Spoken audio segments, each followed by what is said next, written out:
Good evening, I'm Ian Hanamansing. Tonight, coronavirus spreads and markets slide. This is a global natural disaster. The worst week since 2008 as fears of a pandemic rise. Etienne was a little ball of love. Grief and disbelief after the murder of a 13-year-old Quebec girl. The accused, a man so close she called him uncle. Harry kicks off his final royal week with some star power. I'm telling you, the guy can sing. Again, Sidney Crosby, the golden goal! 10 years ago today, the moment that brought Canada to its feet. As a kid growing up, you dream of scoring, goals like that. Do you remember where you were? This is The National. Officials at the World Health Organization have raised the global threat from the new coronavirus to its highest level.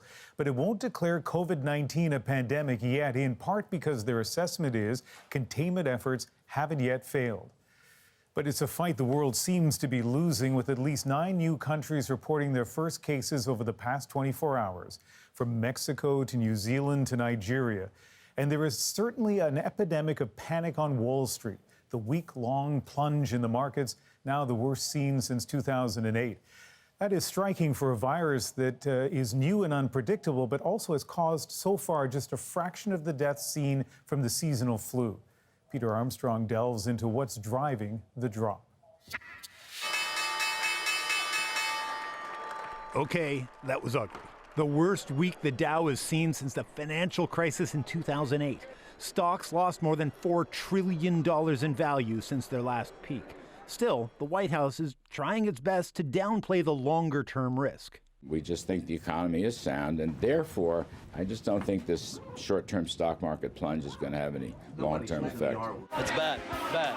Markets sell off all the time. Black Monday, 1987. This is panic. The dot-com bubble, the financial crisis of 2008, and now whatever this is. But what has traders spooked this time is they don't know what may happen. So it's impossible to say what may stop things from getting worse. So you've got this very toxic mix of there's no real sense that anybody understands what's going on, and therefore there's no real sense of what can be done, either to quell the market concerns or to make people feel better about the state of the world. The question haunting markets now is what will happen if the coronavirus gets worse? Will U.S. offices and factories shut down like they did in China? Will streets and sports arenas close up like they have in Italy? The danger is this market turmoil leads to a reassessment of economic prospects, potentially much weaker global growth, much weaker Canadian growth, and if that happens, then of course when growth slows, things aren't as good. Remember though, markets have been on an absolute tear since 2009. The Dow soared more than 22% last year alone. Most felt a correction was inevitable. The question was what would finally push stocks down. What I'm concerned about now is this is a global natural disaster. It's unforeseen, it's something that can't be controlled. It's even difficult to contain this, let alone try to control this. So, Peter, this is a dramatic sell-off, but considering that we haven't seen a significant impact from the virus yet in North America, how much of this is perception? Well, a lot of it is, Ian, but look, it's not uninformed speculation. We've seen what this looks like when it hits countries. We've already seen travel curtailed and conferences canceled here. We know that supply chains are being disrupted, and we also know, for right now anyways, this is getting worse, not better. So investors are looking at this and saying, how bad may this get? And what they're saying right now anyways is this is already bad, but it could get worse. All right, Peter, thank you. You bet. As governments try to manage both the virus and the public perception of it, the World Health Organization says the risk is growing. And as Stephen D'Souza explains, there's still so much we don't know. World health officials did what they could to sound positive, even as the list of affected countries with the virus grew. Denmark, Estonia, Lithuania. But they warned today the risk of worldwide spread is at its highest point to date. The continued increase in the number of cases are clearly of concern. The WHO still hesitates to call this a pandemic, saying most new cases are traceable to existing outbreaks and pointing to China's success containing the virus. If we say there's a pandemic of coronavirus, we're essentially accepting that every human on the planet will be exposed to that virus. The data does not support that as yet. Yet is the key word. Raising the risk is meant to send a clear message to world governments, whose response has been uneven at best. With rigorous testing, South Korea continues to uncover the most new daily cases. But in countries like Iran, the impact of COVID-19 is harder to gauge. Government officials put the death toll at 34. The BBC reports it could be more than 6 times higher. Friday prayers were canceled as the WHO said a team sent to help has had issues getting into the country. In the U.S., the Centers for Disease Control and Prevention issued new diagnostic tests amidst complaints it wasn't acting fast enough. We'll just keep doing a good job. We're ordering a lot of supplies. We're ordering a lot of elements. The Trump administration is facing criticism it's downplaying the threat. The president's chief of staff dismissed concerns over COVID-19 as an anti-Trump hoax. Really, what I might do today, calm the markets, is tell people to turn their televisions off for 24 hours. That prompted a grilling of the administration in Congress. Do you believe the coronavirus is a hoax? We're working to keep people safe. You can't even answer that question. Tonight, Trump himself answered. Now the Democrats are politicizing the coronavirus. This is their new hoax. There's now a second case in California that can't be traced to travel, a sign there's likely more to come. Stephen D'Souza, CBC News, New York. In a sign of how big business sees the risk from COVID-19, today Amazon announced it is pulling back on non-essential employee travel, all of it. That's nearly 800,000 workers putting trips on hold, including within the U.S. Ernst & Young is going further, asking its 250,000 employees to cancel all in-person meetings involving more than 25 people. Then there's the CBS travel-based reality series, The Amazing Race. Production of its 33rd season now suspended over what it calls an abundance of caution. Travel concerns are top of mind for lots of Canadians, too, especially with March break around the corner. As the CBC's Cameron McIntosh tells us, some people are wondering if they should cancel their trips and whether they can get their money back. Hey, how are you? Good, how are you? Great. Louise Neal is planning a trip to Spain. A little uncertain about what's going on with, all that stuff. But it's images like these of British tourists quarantined in a Spanish hotel that make her wonder about insurance. But I want to make sure that I have all those gaps covered, and I'm not spending a huge amount of time doing that. As coronavirus spreads, increasingly travel consultant Linda Lowen is getting similar questions about cancellation insurance. Her advice? Get it. I often hear people say, I'm covered by my credit card. Well, what are you covered for? Whether it's your credit card or a separate policy, turns out a lot hinges on Global Affairs Canada. The main key for the trip cancellation policy and whether you can actually recoup the cost for canceling a trip, in this case remains the government advisory that's put out by the Canadian Foreign Affairs Department. Right now, Canada has 3 coronavirus advisories warning against non-essential travel in China, South Korea, and Northern Italy. If you had a booking before those advisories came out, you're likely covered. If you booked after, you likely aren't. One option, says McAleer, is additional cancel for any reason insurance. It's an uncertain place out there, as we all know, so certainly having that little bit of comfort so you can say, hey, if I just decide not to go, I have options. If you do travel and get sick, health coverage is a totally different story, especially in the event of quarantine. People with health tend to be a little bit more concerned. And Lowen's advice, don't let fear dictate, but have a plan. Stay on top of developments. It will continue to evolve as people are affected around the world. Now, of course, the great disclaimer in all of this is that every insurance policy is unique. Before you book, read the fine print. Cameron McIntosh, CBC News, Winnipeg. All eyes are now on where this virus will go next, because that could have a profound effect on how bad the outbreak gets. In about half an hour, the countries that worry world officials the most. Then to Russia, where the fight to keep the virus out is happening at street level.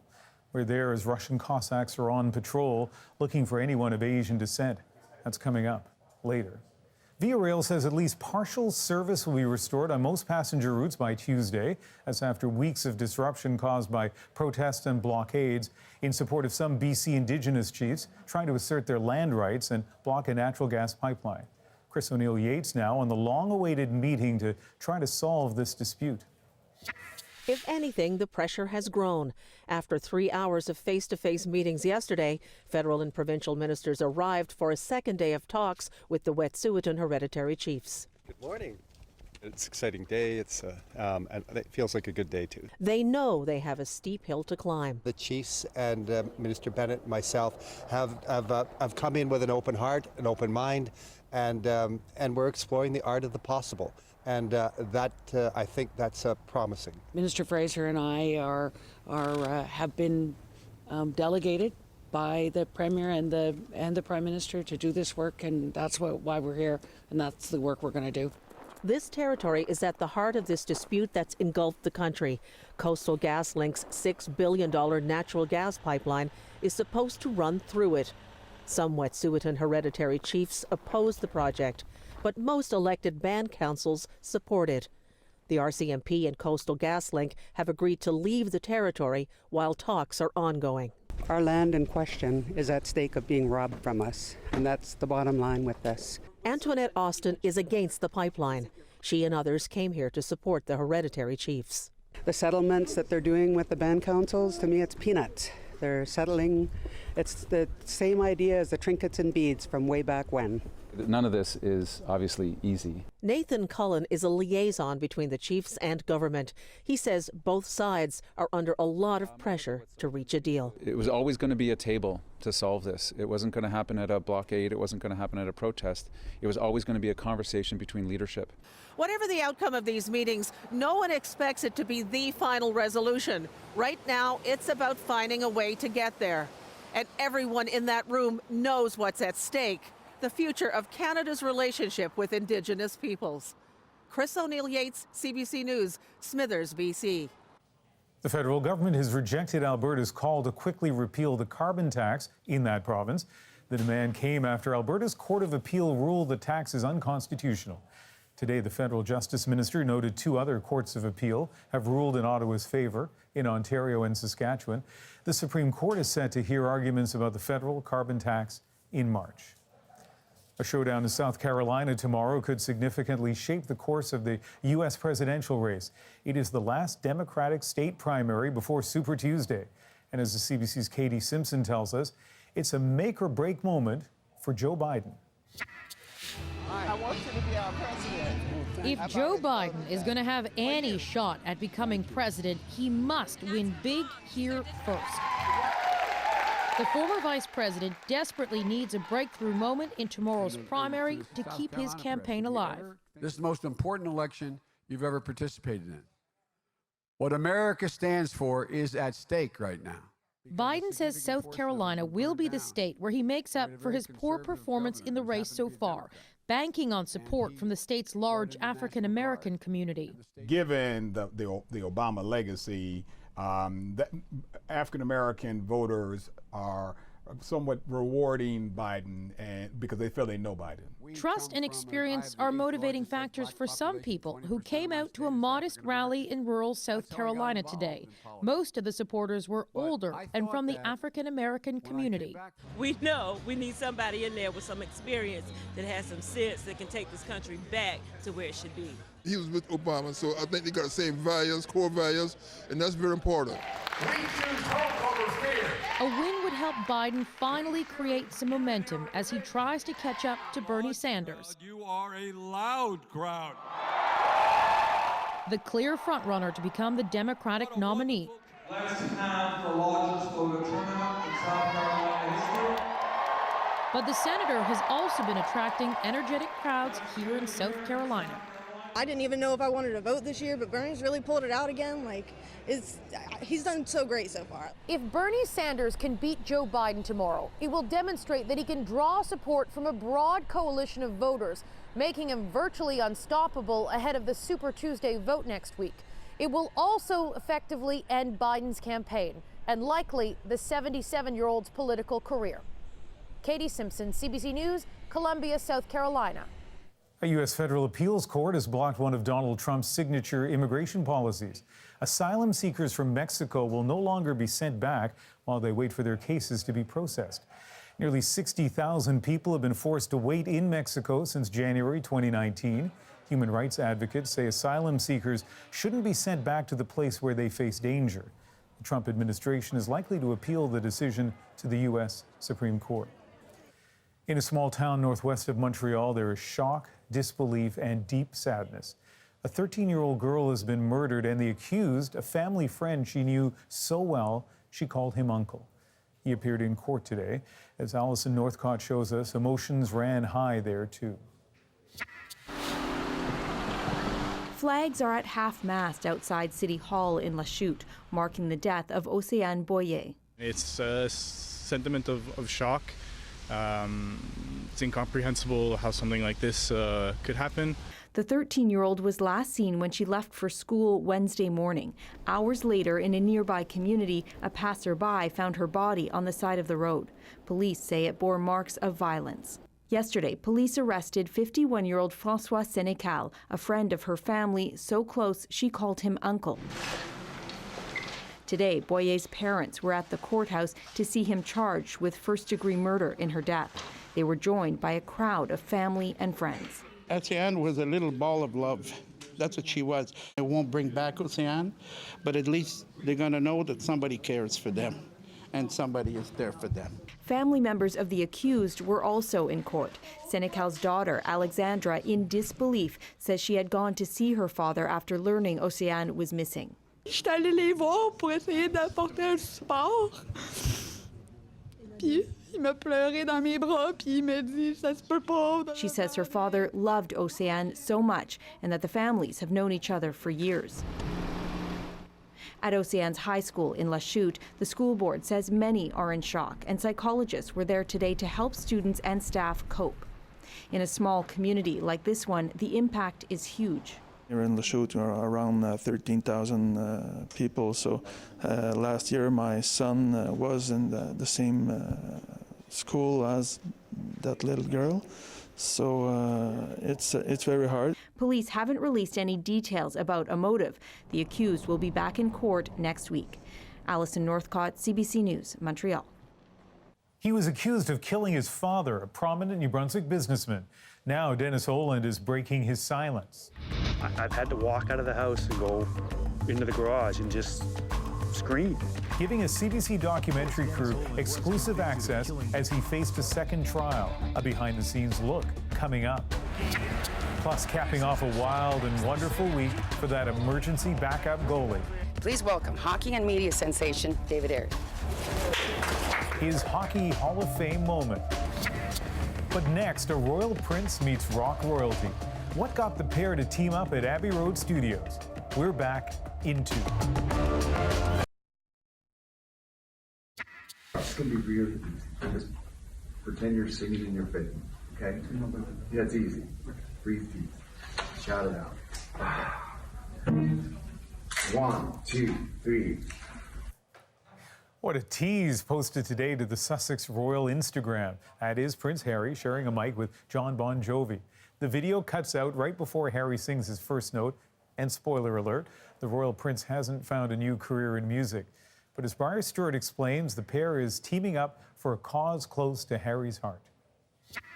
In front of the iconic Abbey Road Studios, a highly publicized meeting between a prince and a rocker. Inside, it was a slightly calmer affair. John Bon Jovi is here working with a choir of veterans, recording a song to support the Invictus Foundation, which helps injured veterans and soldiers.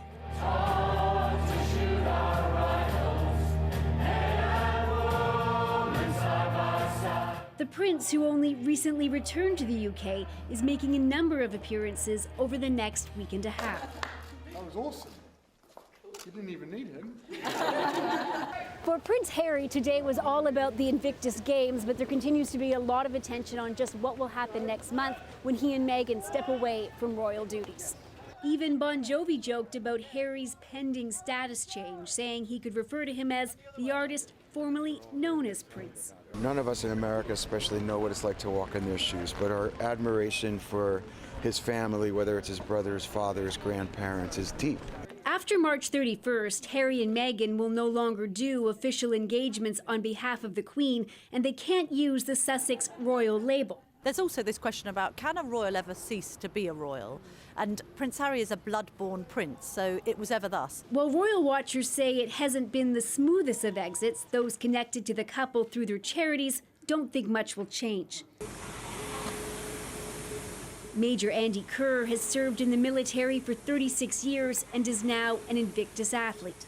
What he has done is he's shone a light on the amazing individuals that are part of the Invictus team, and their resilience and their ability to get over adversity and crack on as normal. And the veterans believe that commitment will stay the same, even if Prince Harry's royal role does not. Briar Stewart, CBC News, London. Here are some of the other stories we're watching across Canada tonight. A little-known feature on the Canada Revenue Agency's website is netting some Canadians hundreds, even thousands of dollars. The recently released tool allows you to view and collect any unclaimed government checks dating back as long as you've been filing taxes. The news spread quickly online, leading to several celebratory tweets. For their part, the CRA says they're just trying to help out. One thing has become abundantly clear.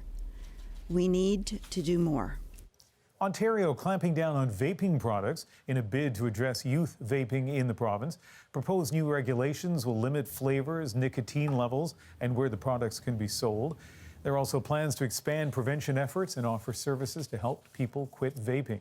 If approved, the regulations will come into effect on May the 1st. And Southern Alberta's Institute of Technology says 230 jobs will be cut in the coming weeks as a result of yesterday's provincial budget and the lingering impact of cuts announced last October. Those lost jobs include 80 vacancies that will not be filled. The University of Calgary and Mount Royal University eliminated a combined 270 jobs last year. There is a possibility more cuts could be on the way. Just ahead, back to our top story as the coronavirus continues its relentless march. Some countries are taking controversial measures to try to contain it.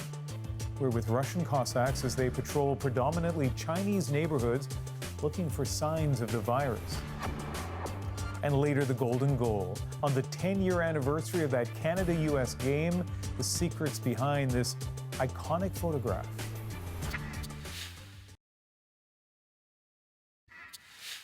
Today, a string of new countries reported their very first cases of the novel coronavirus, proof that while the outbreak in China seems to be cooling, the virus is still spreading. And as Christine Burak explains, where it goes could have a major impact on just how severe this situation gets. No one knows exactly how this coronavirus might take off in different nations around the globe, but experts say there are indicators. When we look at what countries are most vulnerable, it's clear that it's those countries that have the weaker public health systems in place. To his point, compare what's happening in Singapore versus Iran. Despite its ties and close proximity to China, Singapore is reporting far fewer cases than Iran. Experts say the strength of Singapore's healthcare system has allowed it to react quickly. Containing a virus requires early detection, isolation and treatment of sick patients, and tracing contacts who may also be infected. So there's several countries in Africa that don't have that ability to test. There may be cases already, and if you don't have that ability to test, it becomes really hard to respond to it. The World Health Organization has identified 13 vulnerable African countries, including the Democratic Republic of Congo and Algeria. Airports on the continent are screening passengers and lab tests are arriving. But some of those nations are dealing with Ebola, measles, and other outbreaks. An influx of COVID-19 patients, especially severe cases, could overwhelm hospitals. But experts say the SARS virus did not take hold in Africa, and COVID-19 may not either. We've seen a few cases here and there, but we're not seeing the widespread transmission that I think we were all concerned would happen. There's also cautious optimism about South America. Scientists don't know if warmer climates play a role, but countries with younger populations will likely see fewer illnesses. Data so far shows COVID-19 is hitting people over 60 hard, and that could take a toll on developed countries. The U.S. right now, I think, is our big concern. And the primary reason why I say that is the debate about how they're able to do diagnostic testing at this point. Unlike in Singapore and here in Canada, the U.S. has been restrictive in who can be tested for COVID-19. Some fear it's missed the first infected patients and may not be able to contain the virus. Ultimately, no one knows how this outbreak will evolve. With a vaccine at least a year away and no proven antivirals yet, citizens and public healthcare systems worldwide should be prepared for the worst. Christine Birak, CBC News, Toronto. As the number of global coronavirus cases climbs, Russia is further restricting travel. As of today, Iranian citizens are barred from entry, and starting Sunday, it'll be harder to travel to and from South Korea. Chinese citizens are already being kept out, and as Chris Brown shows us, anyone of Asian descent in Russia right now is facing extra scrutiny. Think of a militaristic version of a neighborhood watch, and you've got Russia's Cossacks. Once the protectors of the Tsar, their latest mission to defend the motherland is fighting the coronavirus. We patrol the neighborhood, Colonel Igor told us, looking for people coughing or sneezing. They even showed us holy water from their priest, which they claim will protect them from getting the virus. We were out on a snowy night in Yekaterinburg, Russia's fourth largest city. Put this on before you go inside. There might be Chinese in there, he tells this family. Because the virus began in China, he says it's obvious why they are the main target of these patrols. We're not just looking for Chinese people, he insists. It's anyone who's Asian. The Cossacks claim their patrols are endorsed by Russian police, and they speak to the far-reaching measures that Russian authorities are now taking aimed at people from China. Russian TV has reported that facial recognition cameras are now tracking Chinese people to ensure they don't break a 2-week quarantine after they arrive at local airports. There have also been police raids at places where migrants work to ensure they comply. Earlier this week, Chinese diplomats objected to the Kremlin over the discriminatory measures. At Yekaterinburg's large Chinese market, most shop owners were reluctant to talk about the subject, though this man says he's just out of a 2-week quarantine. Everything's fine, that's over there in China. I'm not sick, he says. For such a big country that shares a border with China, Russia has officially reported strikingly few coronavirus cases. One possibility is that things are worse than authorities are letting on, but the Cossacks say they believe it's because Russia's controversial preventative measures are working. Chris Brown, CBC News in Yekaterinburg. Up next, a new CBC docuseries tackles the New Brunswick murder and trial that made front-page news across Canada. We spent 3 years trying to get the Crown to speak with us. A behind-the-scenes look at the Olin murder, and later. Remembering the golden goal that sent Canada into a frenzy 10 years ago today.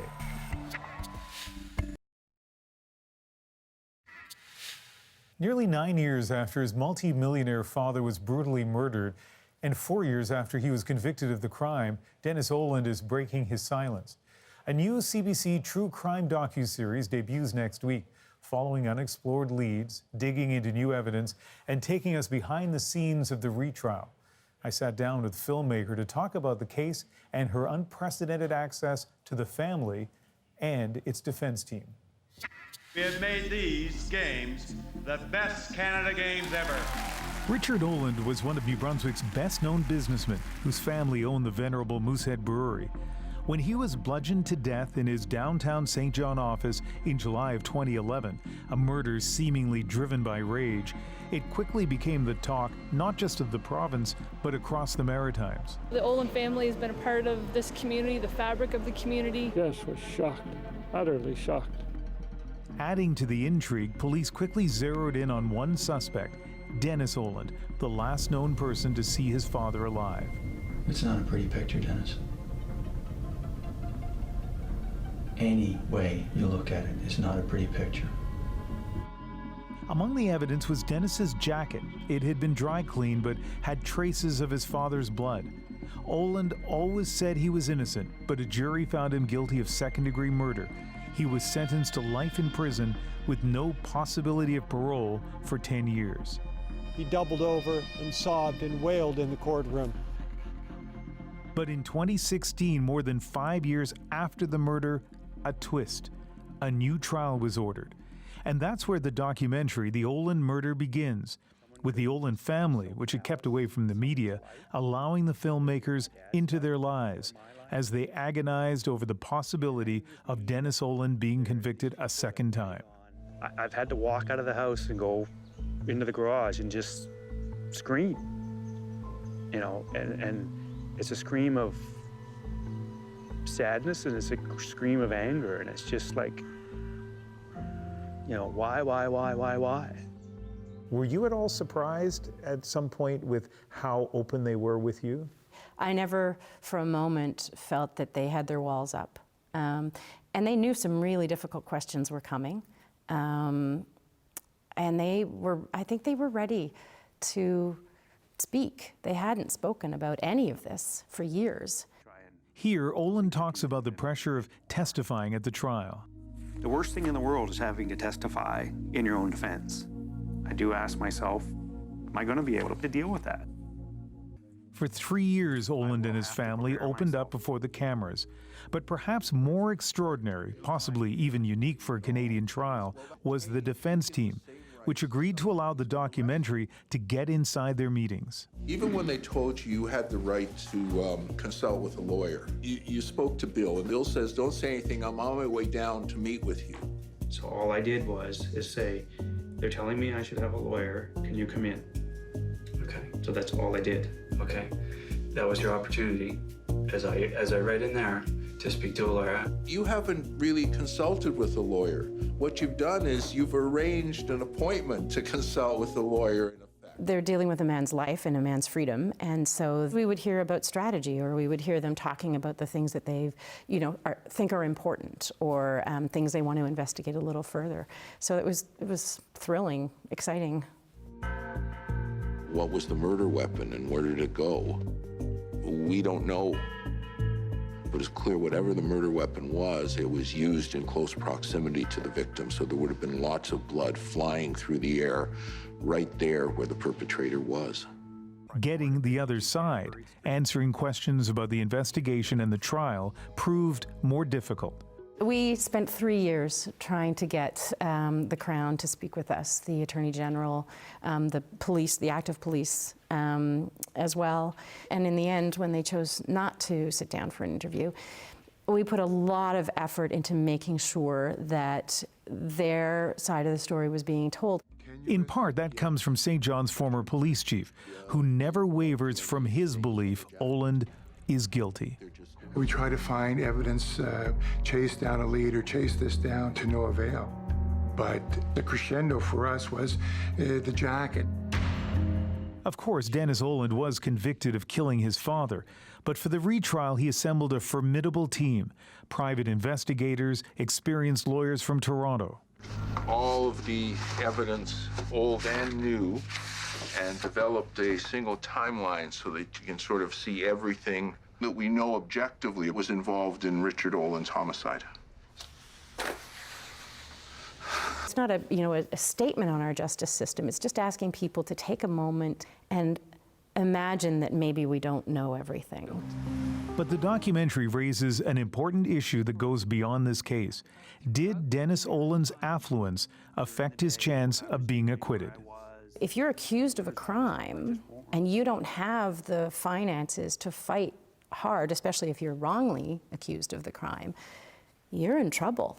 You're in trouble. And if Dennis Olin didn't have the ability to get the finances to get himself a retrial, to appeal, to have the kind of quality lawyers that he had to be able to fight for him, he'd still be in prison. It is a riveting series. Part 1 of The Olin Murder debuts March 4th on CBC Television and CBC Gem at 9 p.m., 9:30 in Newfoundland. We're watching several other international stories tonight. UN Secretary General Antonio Guterres is calling for the fighting to stop immediately in northern Syria.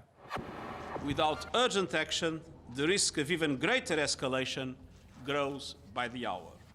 His comments came as funerals were held today for some of the 33 Turkish soldiers killed by Syrian airstrikes yesterday in the deadliest attack suffered by Turkey's army in nearly 30 years. Syria's Russian-backed troops are fighting to retake the last large rebel-held region in the country.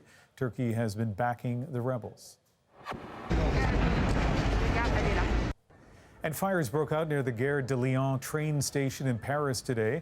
They were set by protesters trying to disrupt a concert by a singer from the Democratic Republic of the Congo. Political opponents tried to block concert goers from entering the venue. People were asked to avoid the area while police got the situation under control. And for a second day in a row, the Pope canceled his official audiences. The 83-year-old pontiff is said to be, quote, slightly unwell. Pope Francis has not been seen publicly since the Ash Wednesday Mass, where he appeared to have a cold. The Vatican isn't saying what he's suffering from. Just ahead, 10 years on, the Olympic final that became a highlight of Canada's hockey history. On the ice with Aginla. Aginla scraping! Sidney Crosby, the golden goal! Remembering the golden moment with people who had a close-up view.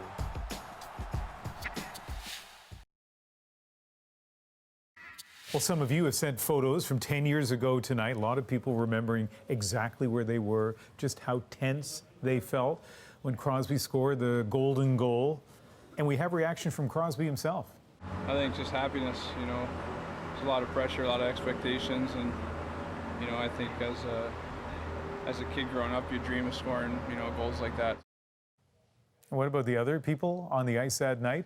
Our colleagues here at CBC Vancouver spoke to some of them. We'll hear that in a moment. But first, a little context about what it was like to be here in the city leading up to the game. For many of us in Vancouver and Whistler, the Olympics had become an all-day street party. Even if you didn't have tickets, all you had to do was walk around to feel the enthusiasm. And the men's hockey final became the perfect finish. It's such a fitting end to these Olympic Games. Canada versus the United States. And with a win, Canada could set a record for most gold medals in a Winter Olympics. It seems as if the entire city paused to watch. Gold medal final. And if you were looking for drama, the game delivered, going into sudden death overtime. Sidney Crosby can't bust in. It was at 7 minutes and 40 seconds into overtime that the puck went in. Again, let's Crosby scores! Sidney Crosby, the golden goal! And Canada has once in a lifetime Olympic gold! Like Paul Henderson in 1972, like Mario Lemieux in 1987, Sidney Crosby scored a goal that will forever be part of Canada's hockey lore. So too will this photo, taken by Todd Corral. So this is considered one of the most iconic images of the 2010 Olympic Games when Crosby scored. I was in that perfect position where I had the great angle on him. And this photo went around the world. This is one of my most widely published photos ever. I mean, this photo, it's more than just a guy scoring a goal. This is about beating America in the gold medal game. This is about Canada getting the most gold medals at an Olympics. This is really about a country being on top. This is about successful Winter Games. This encompasses just a whole much more than just a simple sports photograph. Again, let's The U.S. team got a close-up view as well, agonizingly close to the country's first hockey gold medal since Lake Placid in 1980. Zach Parise is one of U.S. hockey's biggest stars. He was just meters away when the golden goal was scored. It was just amazing how quick it ended. You're going from probably having a chance to win something that would be the peak of all of our careers, winning a gold medal, on Canadian soil, to have that taken away in a split second was really, it was a tough one. We'll give the last word to Scott Niedermayer. The captain of Team Canada was on the ice when Crosby scored. He already had one gold medal, but this one was in his home country and his home province. It probably means a little something different to everybody. But just, after the game, you're outside and you see the city of Vancouver full of red and white jerseys, Maple Leafs on their chest, celebrating, having a great time, enjoying the 2.5 weeks of the Olympic competition. you know, it's pretty special for sure to be a part of that. Canada rocks my world! That's so amazing! The street party in Vancouver went on for hours. Keep in mind, this was a city that had endured a riot after the Canucks lost Game 7 of the Stanley Cup Finals in 1994. It would happen again in 2011. But on this day, there was none of that. Just pure celebration across the city and the country. I was lucky enough to be at the game thanks to a friend who had, incredibly, an extra ticket that, incredibly, he just gave me. But I was also anchoring the National that night from here, so about 3 blocks from the rink. So when Crosby scored the goal, I took a picture and started running to beat the rush to the exit. Then I look around and realize that no one was leaving. They were all sitting in their seats, or standing up, I guess, savoring the golden moment. Speaking of hockey stars, this has been another stellar day for David Ayers. Last Saturday, the 42-year-old former Zamboni driver and kidney transplant recipient suddenly had to fill in as goalie for the Carolina Hurricanes. He stopped 8 of Toronto's shots on goal and won the game. So that led to a week in the spotlight, capped off by a ceremony today at the Hockey Hall of Fame. Sarah Levitt was there to watch Ayers' achievement go down in history.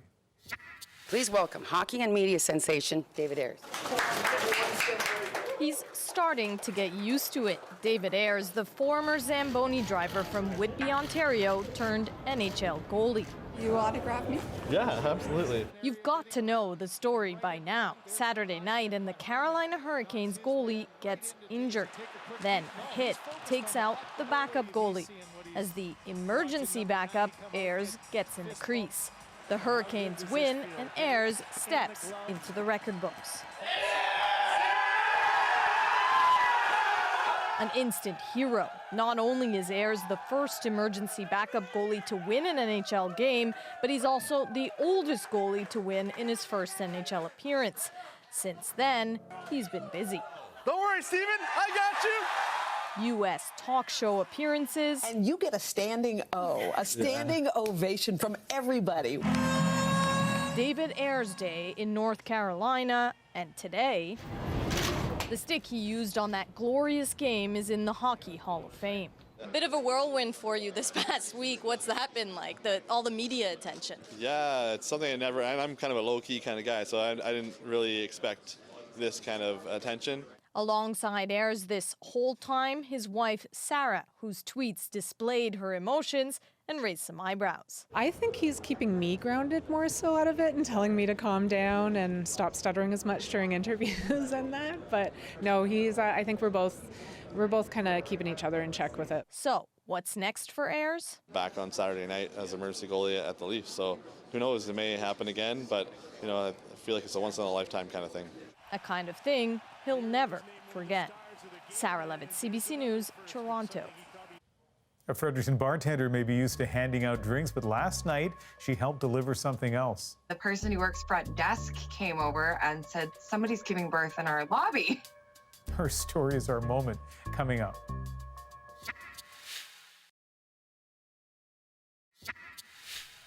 This little girl made her way into the world in a hurry last night. When a snowstorm hit hard, her mother couldn't make it to the hospital and ended up giving birth in a Fredericton hotel lobby. But the plot thickens. The hotel bartender who helped the mother and baby realized today that they're actually all related. The twist in that tale is our moment.